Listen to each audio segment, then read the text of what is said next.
and welcome back to another episode of Jeffy and Chihuahua. Today we're going to be doing a very simple fudge recipe. I found this on the Betty Crocker website and there's actually only 3 ingredients. If this was on any other website, I honestly probably wouldn't trust it, but Betty Crocker, it's a pretty big brand and I'm sure they wouldn't put out any recipes that aren't good, so we're going to give this a go.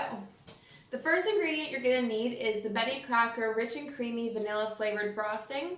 Then you're going to need a 12-ounce bag of meltable white chocolate chips. And lastly, you're going to need food coloring, and since we're about to hit Christmas right now, I'm going to do a fun Christmas color with just red and green, but you really could use any colors if this was for like a birthday or a different holiday.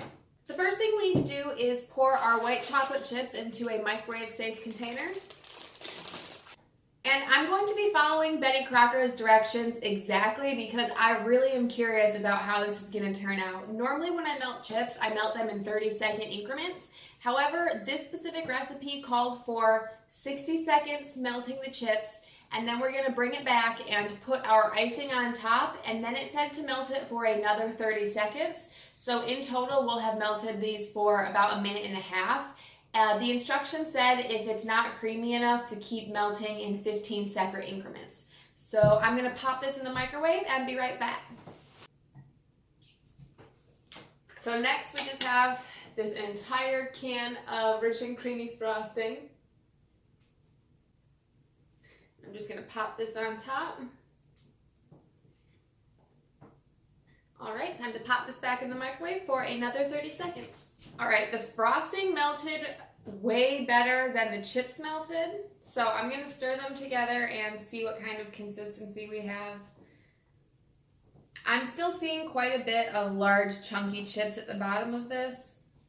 I'm going to go continue heating this in 15-second increments until it's completely melted together. Alright, everything looks super rich and creamy and pretty well mixed together. I ended up having to put it in for an additional 15 seconds about 3 times. This mixture also looks really sticky, which I mean is to be expected, but also, I don't know, I didn't know what to expect using frosting for fudge. The next thing we're going to do is split this up into 3 segments. The original recipe said to put 3/4 cup in each of these 2 bowls.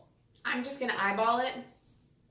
And then we're going to take our food coloring and we're going to put a couple drops in each of our 2 extra bowls. So there's our green color. Then we'll just do our red. That looks beautiful. And once we have our colors done, we are going to take a lined baking sheet. I used wax paper because it's my personal preference. The original recipe on the Betty Crocker website said to use tin foil and then to just spray cooking spray on the inside of it so it comes off easy. And then we're just going to take our spatulas and put random plops all over our container, making a random design.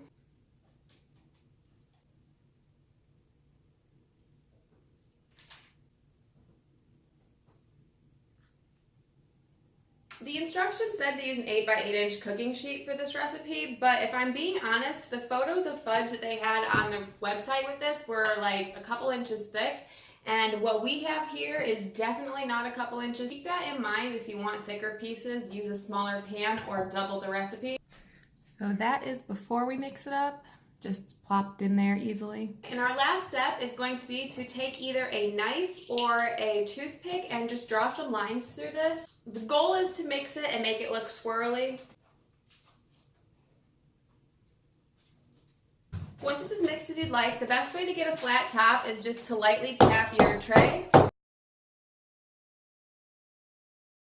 I really wish we'd used a smaller pan for this because the photos had this really cool cut across side where you could see all of the colors, and the top of ours looks okay, but I don't know, I put a lot of the green on the bottom because I was expecting cross-side pieces and it just didn't come to the top as much as I would have liked. So we're going to put this in the fridge for an hour and come back to it and see if it looks any better.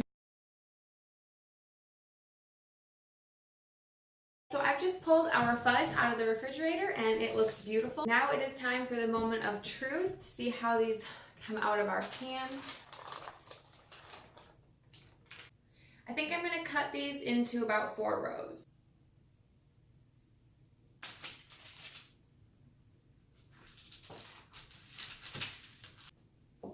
These cut beautifully. I'm gonna go ahead and give a corner of one of these a little bit of a taste test. Wow, okay.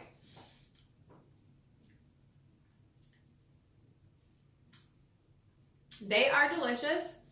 They taste just like a can of frosting. It's definitely not your average fudge. All I have left to do is to box these up, and while I'm boxing these up, I want to let you guys know about a giveaway we're doing. So these are our giveaway items. It's a 3-pack of stud earrings and then this really cute Dalmatian set. So to enter our giveaway, all you have to do is leave a comment down below with either your email or your Instagram account so that I can get a hold of you if you are the winner.